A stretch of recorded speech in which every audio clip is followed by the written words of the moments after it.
very satisfying experience. I briefly addressed at the National Cultural Center a large gathering of young people, and not so young, who were graduating in different subject areas through the GOLD program. And that was just one of 3 such sessions that took place earlier this week. It was a packed cultural center, and it gave Guyanese just a glimpse into the magnitude of the impact of the GOLD scholarship program on the lives of many of our people. If you've had a chance to look at the images from the cultural center, you would see that it was reflective of Guyana, the demographics of Guyana, young and old, men and women, and people of every race. And that is a very satisfying thing for us in the People's Progressive Party. Our policies are working for all the people of our country. And I want to once again congratulate all of those who graduated recently and those who have opted to study through this program. They are going to take over the leadership of the country in the future. And I'm convinced that we'll be entrusting the leadership of the country into safe hands. And when I speak of leadership of the country, doesn't have to necessarily be in the political field. It would be in the agriculture, smart agriculture, and the exciting program that we have for expanding agriculture. It would be the leadership of delivering on world-class healthcare and education for our people. It's the leadership in the digital society that we will be creating, or we are working towards. So I'm very excited about that future. And I want to acknowledge the people who have been studying through that program, because there were a lot of naysayers at the beginning of the program. And they've opted to persevere. They had the confidence that the program would yield results for them, and now we're seeing those results. I also want to congratulate the 13,000 odd persons who have also completed the University of Guyana in the 5 years. And when combined, if you look at the 39,000 persons who have been awarded gold scholarships and the 13,000 who have completed the University of Guyana in these 5 years, you will see that about over 52,000 persons have had access to tertiary education at some level in the last 5 years. This is a huge number when you consider the size of our population. There are going to be over 700,000 persons on the voters list, but if you look at the cash grant and those who receive those, it would be just over 600,000 persons. So one would assume that the others are abroad, they're on the voters list, they can't vote, but they're still, those who are here now are about just over 600,000 real persons 18 years and above.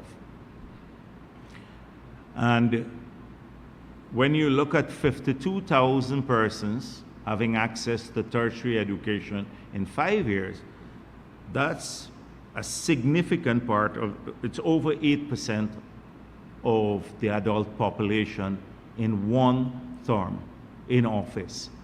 It's a huge impact. I don't think anywhere in the world, in any country, they've had such a major impact in such a short period on tertiary education or providing tertiary education for the citizens of the country. And what is important is that it's all free. Free, consistent with our promise. Because even those who now, we remove the fee at the University of Guyana, we've made it clear that those who paid in or still have loans from the last 4 years, those would be written off too. So some people say, oh, we should not be talking about this. But this is a major investment in our people. And one could end there, but I wish also to point out that under the WIN program, through the Ministry of Human Services, about 17,000 women have undergone some form of training, and I hope that the ministry will itself speak about how that training has changed the lives of many women in our country. That's not tertiary level training, that's more training for their job opportunities and upgrading their skills in the work environment. And also under the BIT program, that has been a real success. We've trained about 13,000 people there. So when you consider in the last 5 years, if you think about the BIT program, 13,000, 17,000 through WIN, that's 30,000 people. 39,000, a little bit more than that, nearly 40,000 for the WIN, the gold program. So if you say 40,000 people there, that's about 70,000. And then another 13,000 through the University of Guyana. We're talking about 83,000 people who have undergone some form of training, and all for free, with the exception of those who have had to pay, who paid cash for UG, because we now are thinking about how we would help those who paid back in those years, who paid in cash for UG. That's a massive number of people, and it's spread all over our country in every region. So I wanted to emphasize that and to congratulate all of those people who are studying or going in for the training, because they're preparing themselves for this exciting future that we're building together. And this brings me to another important issue. So like last week, when I took a post from Gordon Mosley and in which he showed that 10,000 vehicles came in to the country or were registered in the short space of 3 months, and then look at the impact of that. The reason for this, one, the growing prosperity of our country, and also the necessity to make the plans to ensure that people can also drive safely and be accommodated on our road network. This week, I want to take another set of posts that have been made by various individuals from the opposition. And then come to some real issues using these posts. So in the Stabroek News, it says, the mayor accuses government of politicizing city road works. And then I've seen a number of posts saying we must not campaign on roads and bridges built, because that's the normal thing for governments to do, to build roads and bridges. So why are you campaigning on it? And then I recall that a few weeks ago we were accused of campaigning, particularly Mr. McCoy, on the cash grant, the children's cash grant, because he spoke at one of those activities and was laying out the history of the cash grant and some other government policies relating to education. And there was a big hue and cry by some sections of the opposition and media, particularly those hostile to us, were saying, why is Kwame McCoy campaigning at a cash grant ceremony? That is not a cash grant, the Because We Care for the Children grant.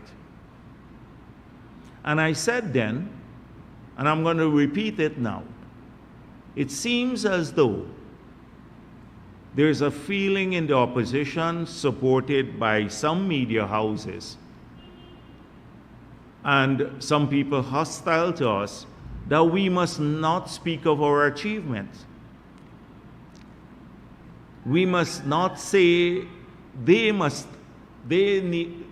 want to tell us what we must campaign on.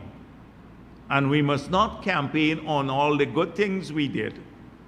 We must only campaign on what they are speaking about.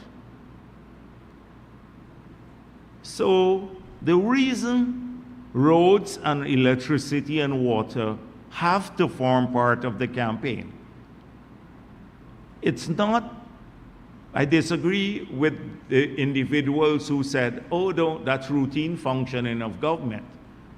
Because right now we have an opposition that says you can't eat roads. So they don't see roads as a priority. You can't eat infrastructure. So the contrast is, it's not automatic that a government, when in office, will build roads and water and electricity or expand those networks. And look at the 5 years on the APNU. I want to repeat something that I've said several times. And that is that in the 5 years on the APNU, in every one of those years, the capital budget for the country was less than 2014, the last budget of the People's Progressive Party. On the other hand, the recurrent budget grew massively, and the recurrent budget is to buy food, maintenance of vehicles, a whole range of stuff.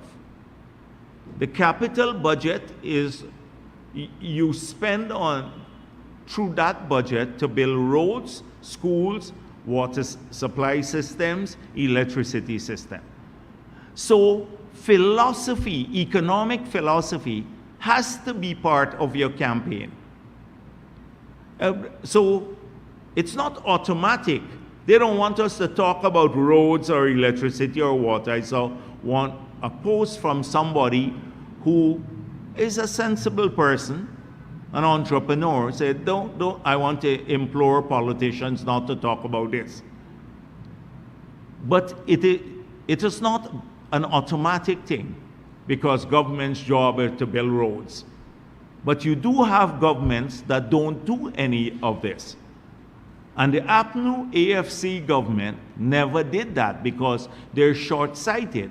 They had an economic philosophy that was akin to the one that they practiced in the 70s and 80s that led this, and 90s, well, not early 90s, that led this country to financial ruin and caused us to rack up this huge debt and to become poorer than Haiti, because they never focus on economic growth, capital expansion, or wealth creation. It was all about consumption. They're consumption oriented. And in the 5 years, they returned to a consumption oriented philosophy. So we have to talk about the roads, because they would not have been built by another government. In fact, they're saying now, even in opposition, you can't eat roads. So all the community roads that you see across this country would not have been built by APNU. The highways would not have been built. The electricity, we have that as an example. They killed the hydro, didn't do anything for 5 years, buying new sets, etc. It's because of our philosophy that we're working to get the electricity system fixed definitively, which would lead to a lower price for electricity, and therefore help with disposable income, and also make the cost of doing business cheaper. So this is an important thing. They don't want us to talk about our achievements. Now, to be fair to the person who posted this, because I saw the post, he did not just stop at that. He said, tell us about how these roads will impact on people. There was one individual. I'm not talking about the industry, the opposition, because they don't want you to talk about anything of this nature. I did not think that we had to elaborate on this, because the impact of the infrastructure should be evident for a changed society. But I just want to repeat how a road, for example, would help economic growth and other expansion in the country, or social improvement. So all the roads, every road that we build, particularly the highways, would have an impact on transit time and transit costs for goods and people. And if you can lower the cost of transit, so on the road, or the time that it takes you to move between point A to point B, then that's money saved or time saved. Everything can be quantified, because the time spent on the road stuck in a vehicle could be used in other pursuits, either leisurely pursuits or other economic pursuits. It has an economic cost to that. The time that you spend on the road, there is a cost to it.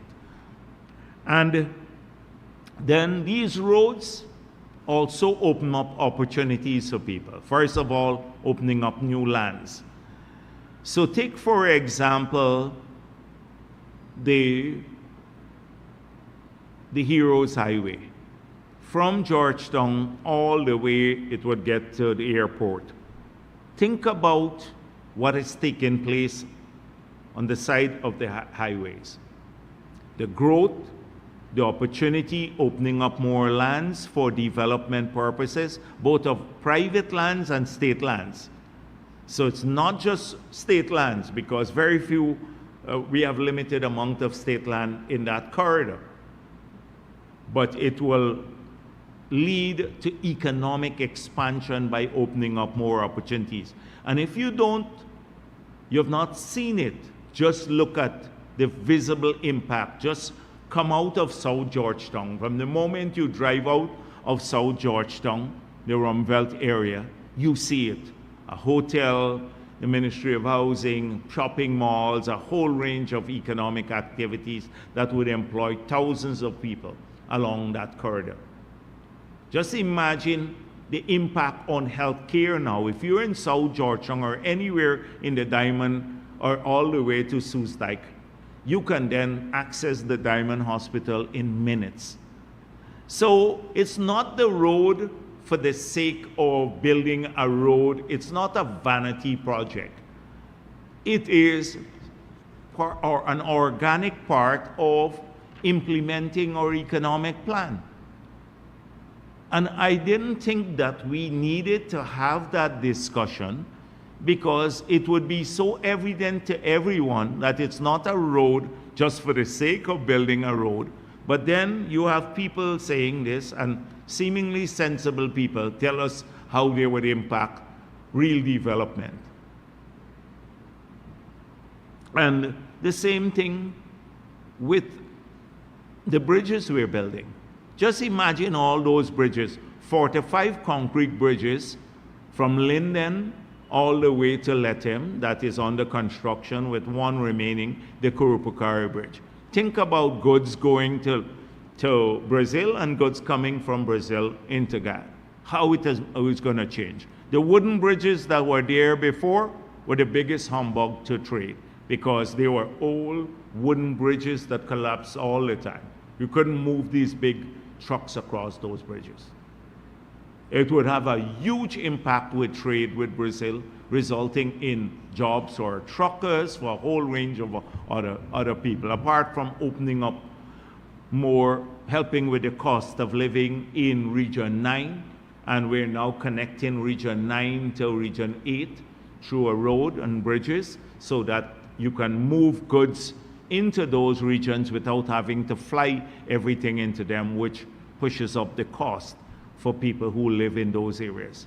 It's not a vanity project again. It's done to expand economic opportunities and bring access to our people. First of all, that will have an impact on their cost of living, but their produce can then reach the city. Think about the Demerara Bridge, now what that will do for the people in Region 3. And when it's completed and it's free, they're toll free, all of the containers that can move back and forth from the ports across that side of the river, easing congestion in Georgetown. But you don't have to worry now that you can't land a container over there, because you couldn't bring it across the harbor bridge because of weight restrictions. Now you'll be able to bring your container, and day and night, without a bridge being closed, back and forth.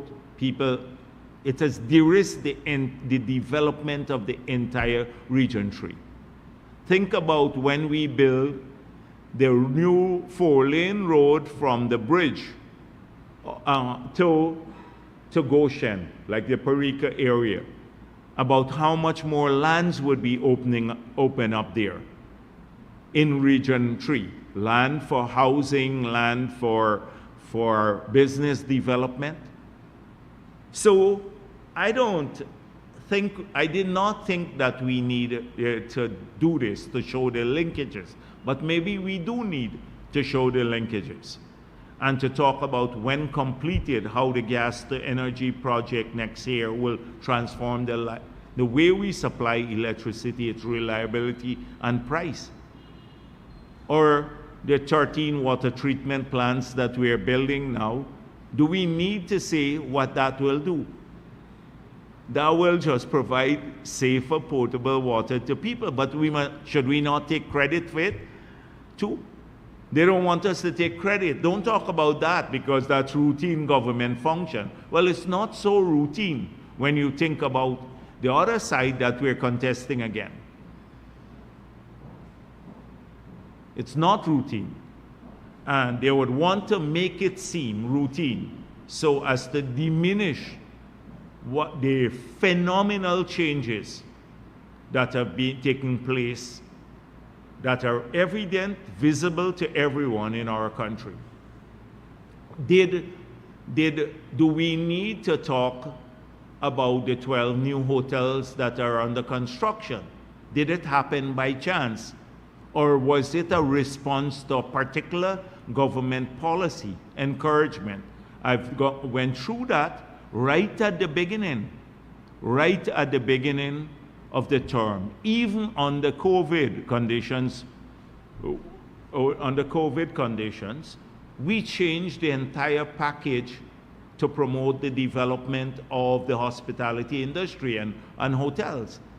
We changed the incentive regime. We said we'd even assist with the land. We know a price for the land, a preferential price for the land, and we gave a 10 years tax holiday, and we allow for the remove the withholding tax on the repatriation of money, that is if you borrow from abroad, etc., or profits that go abroad.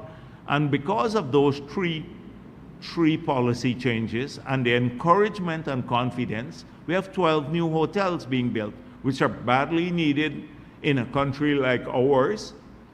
And as a result of that, now 6,000 people will get jobs there, and will transform the hospitality landscape of the country. We can then go out and aggressively promote tourism because we have the hotels which people could stay even if they come to Georgetown, even from the diaspora. That is why we need to explain all of this. But somebody would say, oh, don't happen. They didn't happen by themselves. These hotels that are being developed, it came about because of a government creating the framework for this sort of investment. And that brings me to healthcare. Should we not also speak of our achievements there? So earlier, in fact, over the weekend, I took a drive up to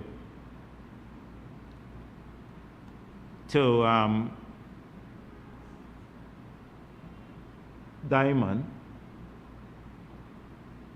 and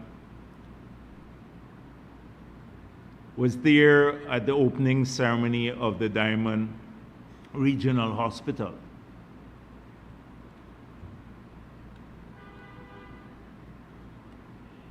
I must confess that I did not go into the hospital after the president spoke. I left, but I had seen images of the quality of the hospital.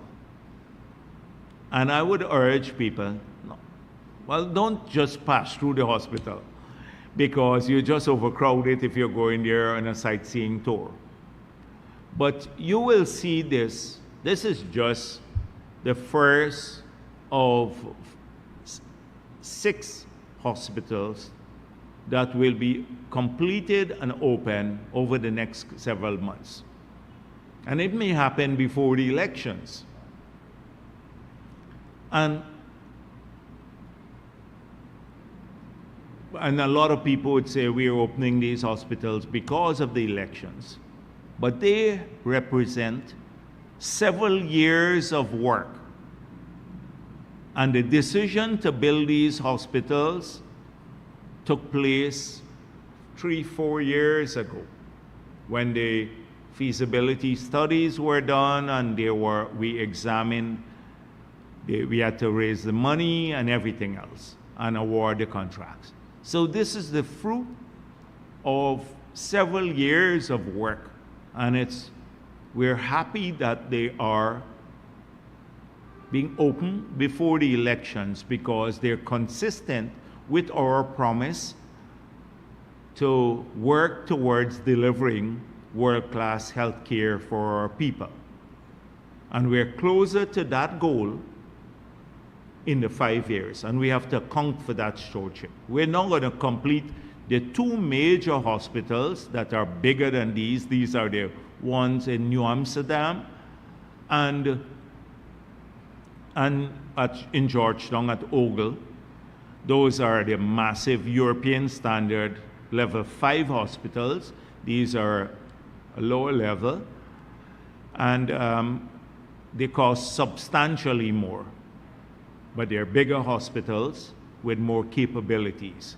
And for the people who've been making suggestions, I saw a lot of the suggestions coming into the party. They're saying that these hospitals should be equipped with modern theaters, etc. They are all equipped with modern theaters, because a number of suggestions have come into the party for the manifesto for the next 5 years. So I want to assure them of that. So, and that's just part of our plan. And so we must not talk about them because it doesn't suit the opposition narrative. But we are going to, because they represent years of dedicated work consistent with a vision that we laid out. And I want to urge people to look at their services. So when they're open in the next few months, the people in Region 2, Region 3, Region 4, Region 5, and Region 6, all the coastal regions, will have now new hospitals serving them, these regional hospitals. The 2 others are being built at Ogle and in New Amsterdam. Those are under construction. 3 others have been awarded in 3 regions, 1, 8, and 9. We're going to award soon in 7. In Region 7, there's a plan to rebuild the Bartica Hospital. The West Demerara Hospital would be rebuilt. We're spending at least $30 million to upgrade Linden. And once we move out the maternity section, the children maternity section from the Georgetown Hospital to Ogle, then Georgetown Hospital, a lot of the buildings will be pulled down, and we have a modernization plan for the entire Georgetown Hospital too. So with play parks and everything in the compound there. So that's part of our plans that they don't want to talk about. But it's not just the facilities. When we talk about healthcare, I see you have a lot of gripers. You have a lot of gripers and nitpickers. You have a nitpicking nuisance from Anog all the time. Lazy, very lazy guy. Talking all the time about hospitals and stuff.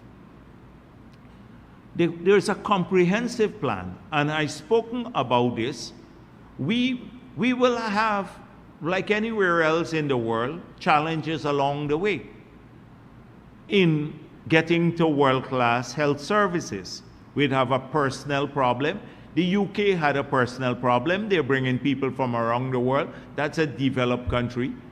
The United States has big problems. You go to waiting room in some areas in the United States, you check the statistics, and sometimes you have to wait 6 hours in some states to get to see a doctor, and that's private education, private healthcare. You just check that. So we will have teething problems, but I want to assure people we are working not just on the facilities, the modern world-class facilities that you just heard me speak of, but personnel. You've heard the President speak about this, Minister Anthony speak about this, about the massive training that we're doing now for people to staff these hospitals.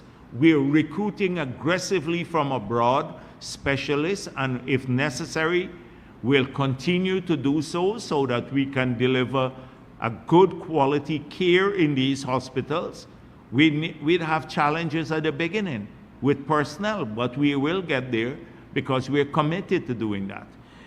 We are now looking at management of these hospitals seriously because we believe that if you have good management, then you would have greater accountability at the hospital, accountability to the patients that their personnel, doctors, etc., that they are working to deliver the best quality service. And so we have recruited 2 top quality international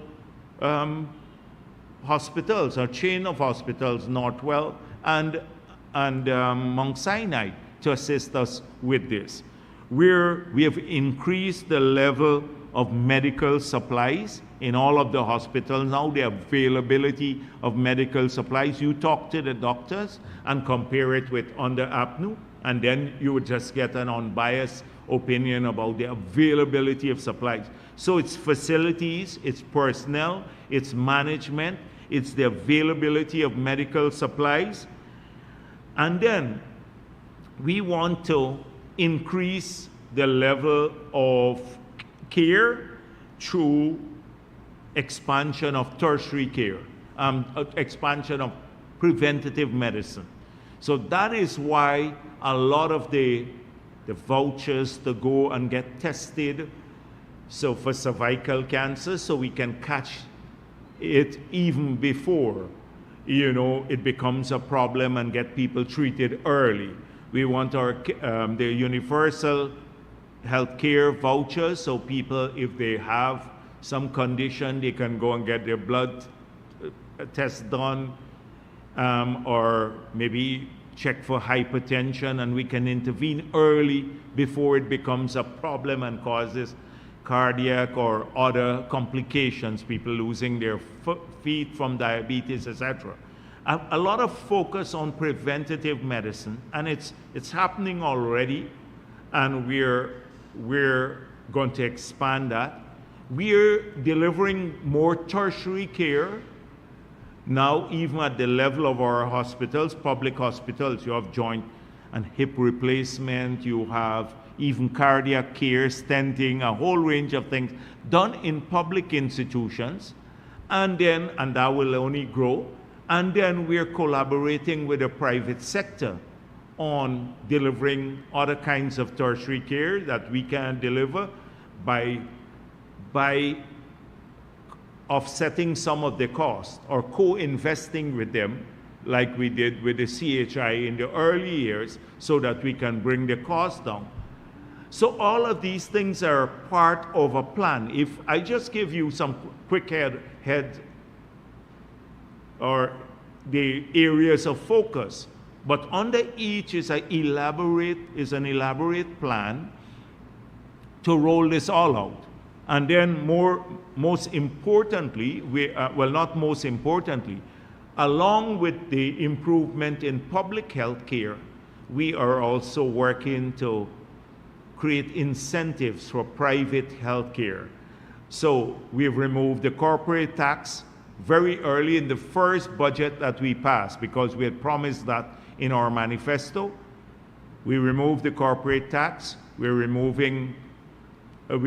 the customs duties and VAT on equipment that they're using to modernize if they're bringing in new MRI or CT scans or other things, equipment, more advanced equipment in the private sector, don't have to pay taxes now. We've removed a lot of the taxes on medical supplies. Contrast that with APNU. They had put the VAT on medical supplies that were not there before when we left office. We removed them back again. So that's our plan. But we must not talk about it if you listen to the opposition. They don't want us to talk about this because it doesn't suit their narrative. They only want to talk about race. But I don't see people doing, when you look at the people again manning the hospitals, the people look like Guyana. The nurses, the doctors, etc.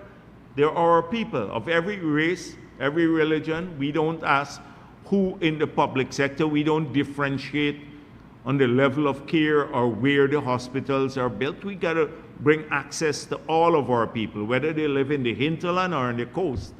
They used to talk about, oh, New Amsterdam, we are running down New Amsterdam. New Amsterdam will have a $160 million US facility built there. It's under construction.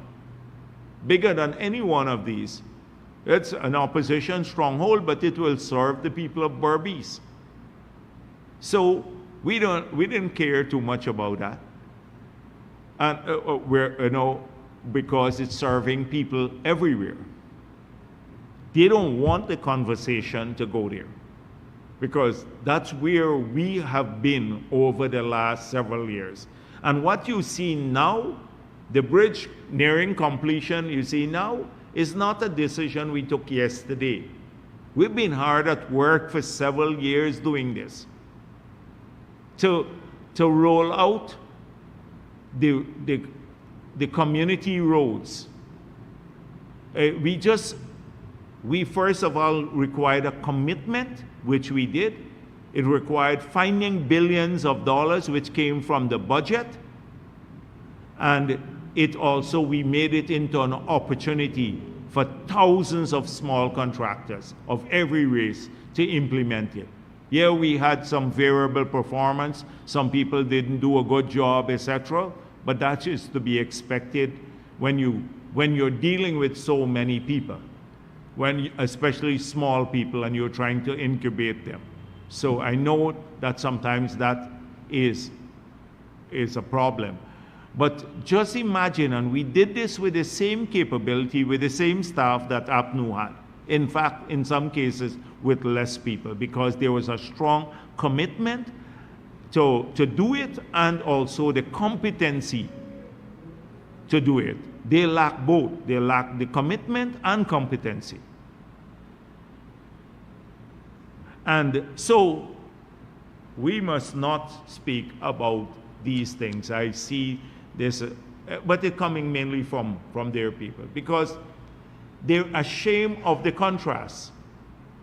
They're ashamed of the comparison. Because they really didn't do much for the 5 years. They increased taxes after promising not to do so. We lost jobs, thousands of jobs. Now I see some fossils, like people who are like bitter people who are all in their 70s from this, or 80s or 100 years old. Bitter people who can't be happy for our country and happy for our young people. They're all bitter from the oil and gas network. I saw them write a letter in the Starbuck News. Oh, we don't believe it's 60,000 people that found jobs under the PPP in the last 5 years. These are the ones who are always hostile to us. They didn't say anything when 30,000, 40,000 people lost jobs under the APNU. Sugar workers, the miners, ordinary people generally. Everybody from every sector lost jobs. Not a word.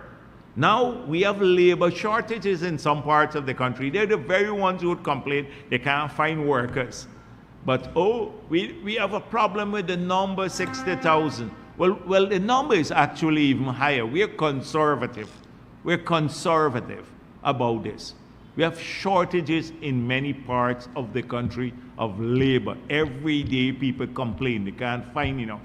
And just think about the work sites. The work sites. The people who are building the bridge, they're Chinese, mainly Chinese workers. Just imagine if we had to deploy only Guyanese to building that bridge across the Demerara River. We'd have even more shortages. You wouldn't find them elsewhere or somewhere else. So we do have lots of employment opportunities here in the country, but they are, the PPP thing. That's all week they're writing that. That is where, look at the Starbuck News this week. Oh, we don't like the number 60,000, some World Bank report, they're going to Stats Bureau as something else. That's what they live on, negative. We must not talk again about that, or our success in these areas. So we will, they didn't say anything on the APNU. I see Christopher Ram, another fossil himself. He, again, bitter, talking about, oh, the PPP and the oil and gas contract again, that Ali must not get a second term. You know, who listens to Christopher Ram?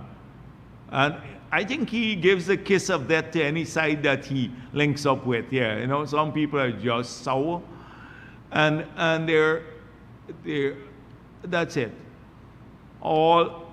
It's an industry now from the negatives, and they're all coming forward. So let me make it clear.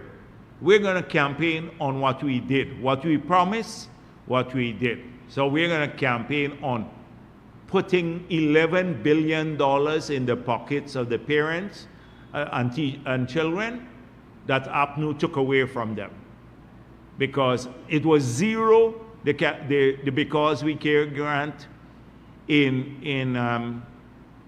2020, now it's $11 billion per year that they receive. When you look at the $55,000 and you multiply it by the number of people, children in the country.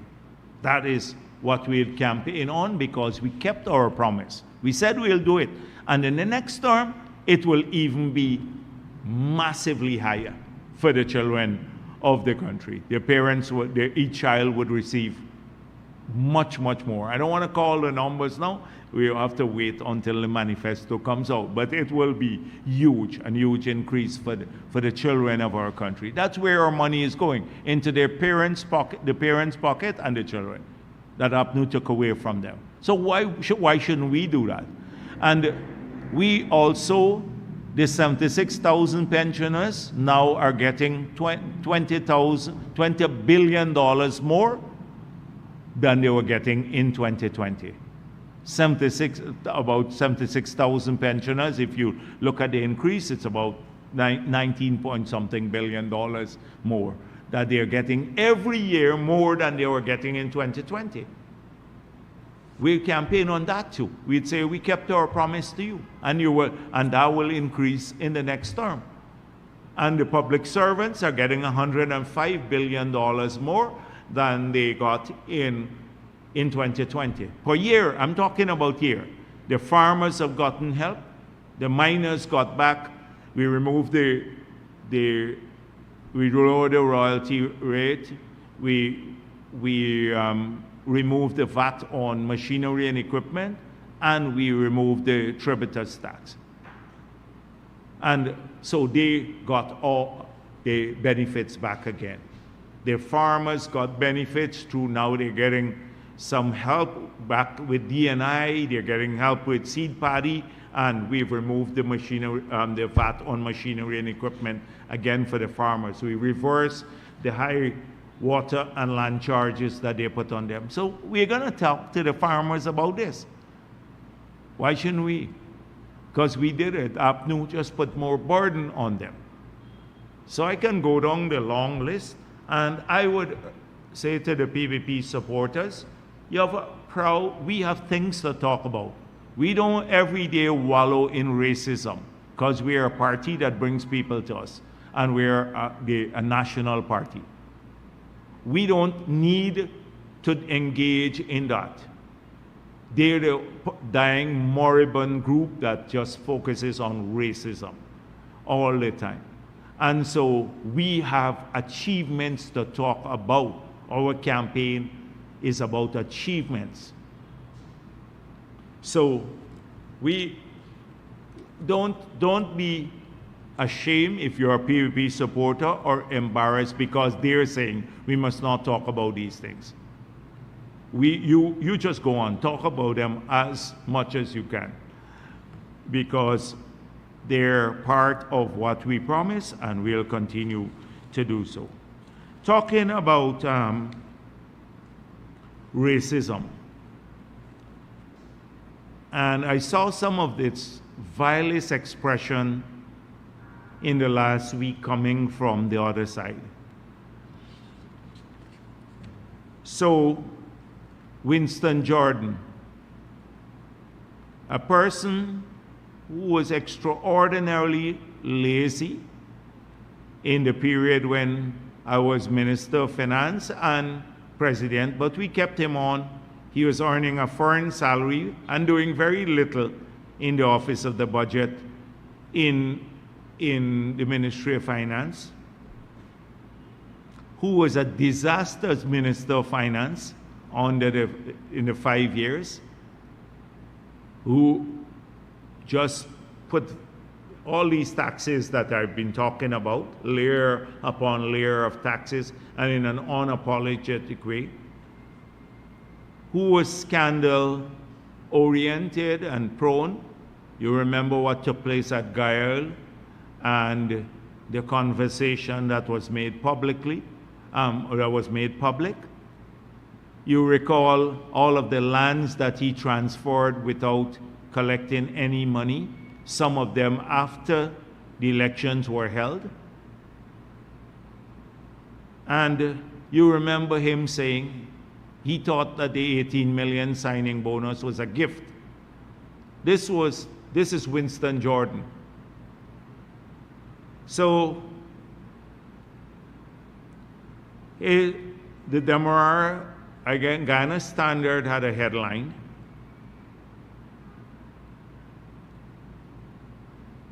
And it says, Chandan Edmund was gifted seat by largely Afro-Guyanese. Then she betrayed them. While saying that the MP move did not come as a surprise, he said it was reprehensible. So it did not come as a surprise. That is, nudge, nudge, wink, wink. We didn't trust her really. It didn't come as a surprise because she is Indo-Guyanese. So this was to be expected of her. They're duplicitous. That is his logic here. I'm not going to go on much more about this. That's just the headline. You should think about it.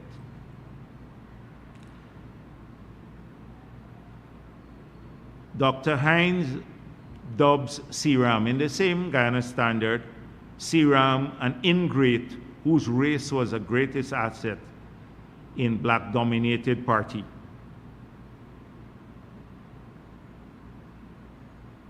Here is an Indian man rewarded by the vote of Africans. So that's how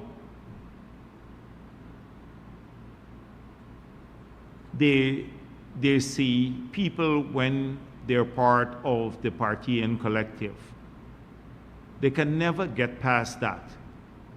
Not to see people as comrades, as, brothers in a party or family in a party. That's how we in our party, we see people as part of a family. It's not clannish, but that's how we see people. They give it to an Indian because the racial optics are part of our politics. That is what they said about Daniel Seram, how he got the job. He was part of the APNU optics. This was the same David Hines who said that the reason why Ramjatan and Nagamutu was added to the list is so they can bring in basically fool Indians to take them to the APNU list or to get them to vote there. It's this sort of everything is about race. They can't see. So if you're Afro-Guyanese, as I said last week, and you come to the PPP, you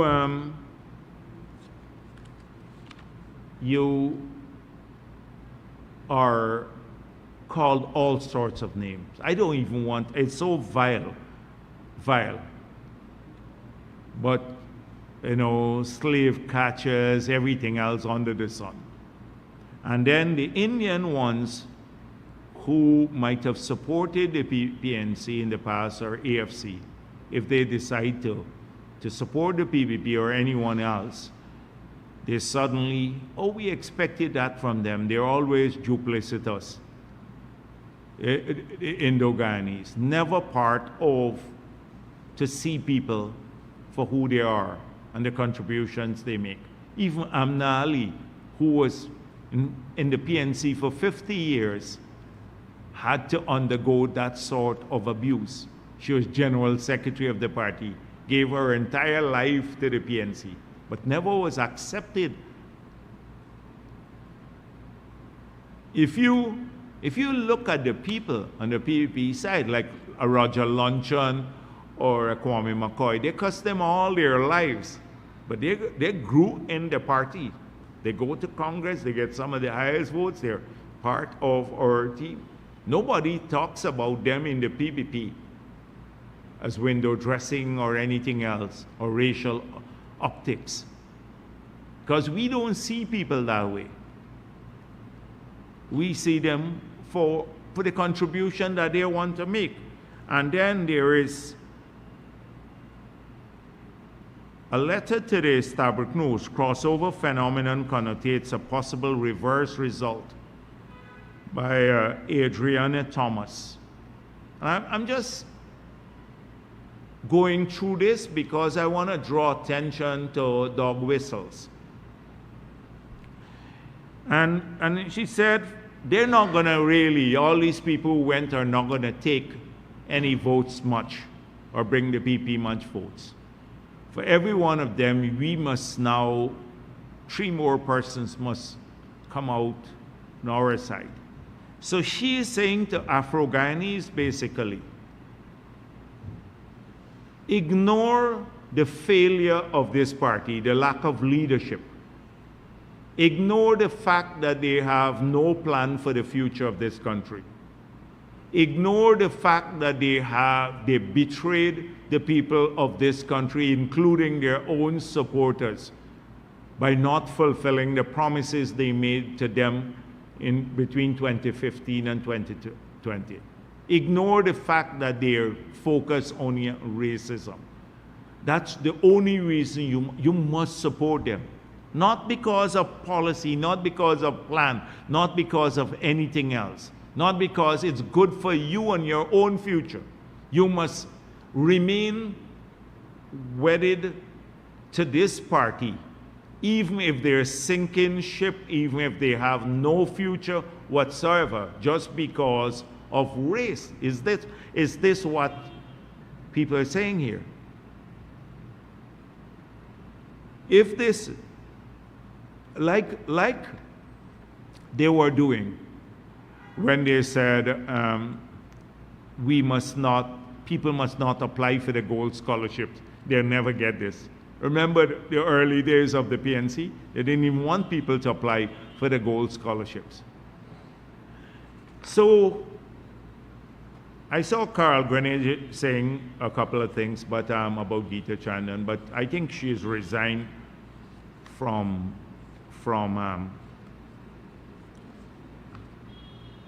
both Parliament and also the People's National Congress. I'm not going to deal with Carl Greenidge because I thought it was more balanced, and I'm not going to deal with him this week. Maybe next week address that issue. So then can those endorsing President Ali, Annette Ferguson, truly influence voting population? And that's out there. Not those endorsing us will influence the population. We're happy that people are coming to our party, and we welcome them. People who have been with the People's National Congress, people who've been with other parties, or who've been leaders of the small parties, and they are welcome to join our party. I want to join our campaign. They don't have to become members of our party. to be part of our national campaign. They don't have to be members of our party to be welcome in our collective. Many of them will not seek membership, and there are many people who are part of the cabinet now who are not members of our party. Samuel Hines was prime minister for all those years. He is not a party member, but he was a comrade. He was loved in the party. He was not treated any differently from as a party member. So that's one. Two, we don't, when people come to us, say, you have to prove yourself to us by cussing the people where you came from. We don't demand that of them. The other side need to do that. So we don't encourage them. If you want to make the choice openly to come to the PPP, and you make that choice, and you want to support us because you have seen that this party has performed well in government, and most people who have decided to support us have spoken about what they have seen, the plans for the future, the achievements of the 5 years, and that's why they're endorsing President Ali and the PPP, because of what we are, what we have done for the country. And PPP supporters are happy for that because they see people recognizing that we are changing the country. So a lot of people come to us for that reason, but we don't say, like somebody was asking President Ali, oh, did they repudiate the APNU? And, we don't ask them to do that. They can do that if they wish, and a lot of people are speaking about their personal experience in APNU and their failures, but there is no demand from our party to run down the other side. I saw President Ali being asked, oh, did they renounce the role that they played in rigging the elections? Well, I've spoken about the leadership of these parties. The leadership of the parties have to do that. Nigel Hughes, who is the leader of that party, he has refused to do that. And Norton. These two, in fact, they keep insisting that they won the elections. They're not only not repudiated their role, but they're still insisting that they won the elections. The stolen mandate that they speak of.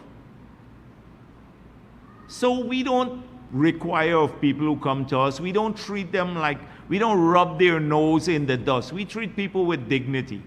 I made it clear in the past, and they asked, oh, our PPP, I saw a Democrat Waves headline, and they asked the president whether PPP supporters are upset that people are coming to us. And then the headline says, few long-serving PPP members complaining about APNU AFC defectors. Ali said that, making it look like it's a trend. Now, people have always, on the ground, we have a party where people can express their views freely. But I don't see this as a big trend, and most PPP supporters know that what is important is winning the election so we can continue to transform this country. And and that we treat people fairly. There's been no promise made to anybody. And we need, if you're a rice farmer, or a sugar worker, or a miner, or just a PPP supporter. If you're Indo-Guyanese or Amerindian, or Afro-Guyanese, but say you're Indo-Guyanese, you also know that if this party is not in power, you'd be the brunt of you'd face the brunt of discrimination, as what happened in the past. So they want us to win the elections, and they're happy that people are coming to us because they see what we're about. It makes us stronger. They're happy that we're growing stronger. Why would they be dissatisfied that we're growing stronger? When our party from Chedi Jagan days, we focus on this at the Babujan. The young people who read those quotes at Babujan, they read about 7 quotations from Chedi Jagan, showing that even in the worst times, we're trying to build a national party, a multi-ethnic party.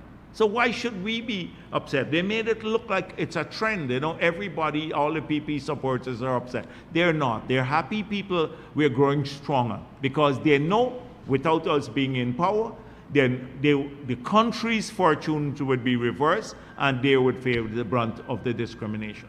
So I don't see all of this. All week long, they're trying to create dissatisfaction in the PPP ranks. It's futile. It's a futile attempt. It's not going to work. But I thought I'd just address it frontally here, just so that those who may be misled by those headlines, they can see our perspective on the matters. We're happy with them. I saw Mr. Ali Koch has recently endorsed President Ali for another term in office, and he was a vice president under the last government, and I think he has seen the development in the country. They may not be happy with everything that we do. Not everyone is happy now because we still have a lot of things to do. Even our own hardcore supporters, when you go to the communities, they say there's still this to be done, the drains to be fixed, the NDC don't pick up the garbage, etc. But they will support the PPP because they see it being fixed in the future if we're there. They will support, even with the small amount of dissatisfaction there. Now, my friend Norton repudiated the friendship. He said, oh, Jagdeo is not my friend. Jagdeo is part of a corrupt cabal. I don't keep friendship with corrupt cabal. It was just an expression. I think Norton is worried that if I keep saying he's my friend, the hardcore in there would say, oh, you're friends with the demon, because that's they call me the demon, and it may affect him, So just to save Norton, there is no formal friendship.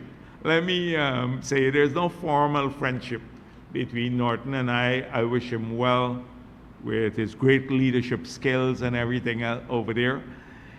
So, but he even issued a long statement like this: Jagdeo is not my friend and all that. It really bothered him that I referred to him as my friend. It was just for his hardcore supporters. Norton is not my friend, so that they don't harass him. I remember how they harassed other leaders that they thought. They used to spread rumors that Corbyn is my friend and then tried to harass Corbyn and all of that. I think Norton is worried